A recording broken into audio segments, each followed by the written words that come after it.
Bonjour à tous et bienvenue dans ce tutoriel consacré à Windows 25. Dans ce tutoriel, nous allons voir la notion des fenêtres internes.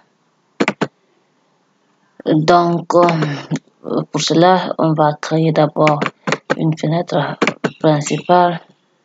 Cette fenêtre principale, on va l'appeler le menu principal. On va m'appeler menu principal.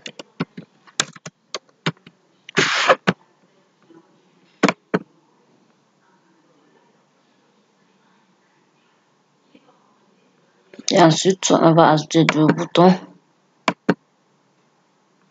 Le premier bouton, ça sera un bouton accueil.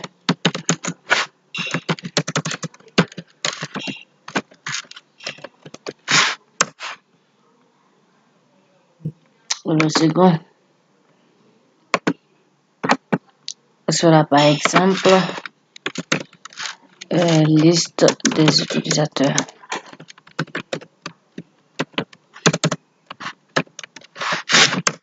Et maintenant, ce qu'on va faire, lorsqu'on va cliquer sur le bouton accueil, la fenêtre interne, notre fenêtre interne s'affiche dans la fenêtre principale.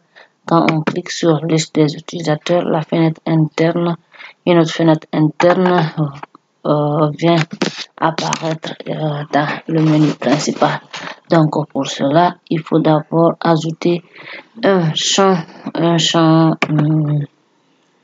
fenêtre interne. Et ce champ permettra de prendre la fenêtre interne. C'est là où la fenêtre interne sera affichée. On peut prendre cette taille par exemple. Ensuite, on va venir dans la description de ce champ. Et dans UI, on va essayer de prendre la hauteur et la largeur. La largeur 666, hauteur 345, 666, 345. Ok, ensuite on vient créer une fenêtre interne appelée accueil.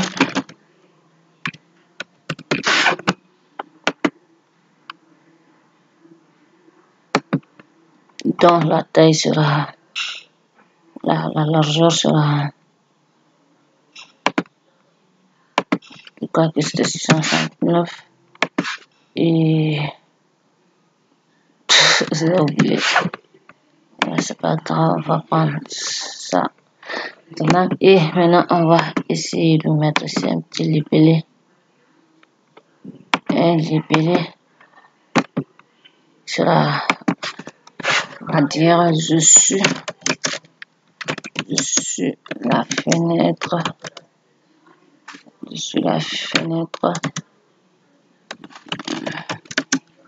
interne d'accueil.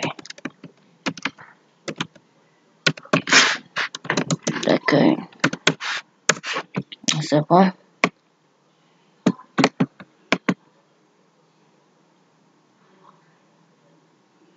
Et on va venir dans le style, augmenter un peu la taille et changer la couleur de la police. Prendre le rouge par exemple. On applique. Et là c'est bon. Ensuite, on va essayer de créer une deuxième fenêtre interne. Cette fois-ci, pourquoi ne pas dupliquer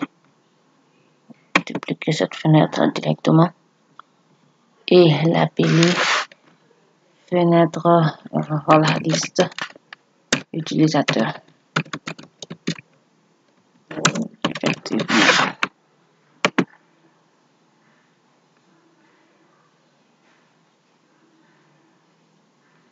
Et on va venir sur la fenêtre interne qu'on vient de créer, dupliquer. Donc on va aller sur la fenêtre interne de la liste, la fenêtre interne des utilisateurs. Et c'est bon. Maintenant, ce qu'on fera, c'est quoi? Lorsqu'on clique sur ce bouton, et bien la fenêtre interne vient s'afficher dans ce champ. Donc on va essayer de renommer d'abord ce champ. On va l'appeler conteneur fenêtre interne. Conteneur fenêtre interne. On donne quel nom? On peut mettre conteneur aussi. Ok, c'est bon.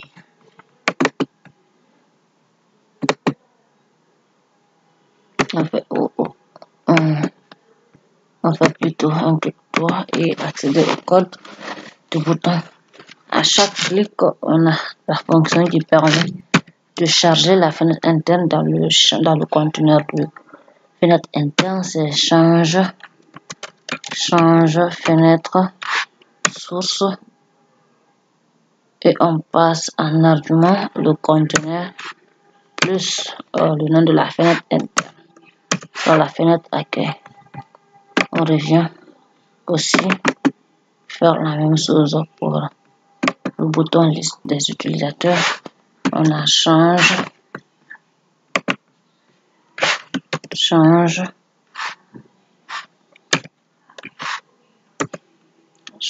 fenêtre source et puis cette fois-ci ça va être la fenêtre interne liste utilisateur et on va essayer de tester pour voir.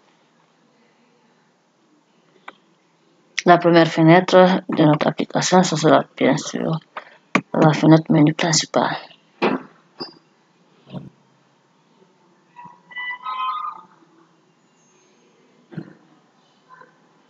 Pour le moment, il n'y a aucune fenêtre interne, mais lorsqu'on va cliquer sur, voilà, vous voyez, la fenêtre interne et accueil est venue et lorsqu'on clique sur l'autre, vous voyez, ça vient. Mais ici, la couleur de la fenêtre interne est identique à celle de la fenêtre réelle. Donc, on a même du mal à différencier les choses. Donc, pour cela, on va essayer de donner une autre couleur à notre menu principal. Voilà. À notre fenêtre menu principal, on va prendre la couleur de fond.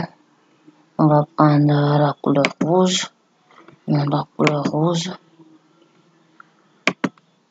Ok, c'est juste pour un exemple.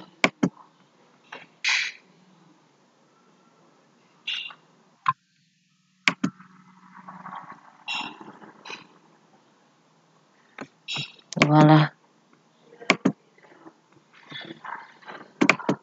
Bon, ce qu'on va faire, c'est de laisser la couleur du menu principal par défaut et venir changer la couleur de fond des fenêtres internes parce que là, la couleur de fond c'est transparent.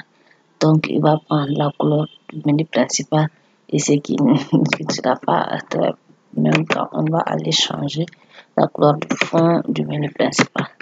Donc, on vient pour le deuxième. On peut prendre une autre couleur différente. Voilà. Et maintenant, on va exécuter le point.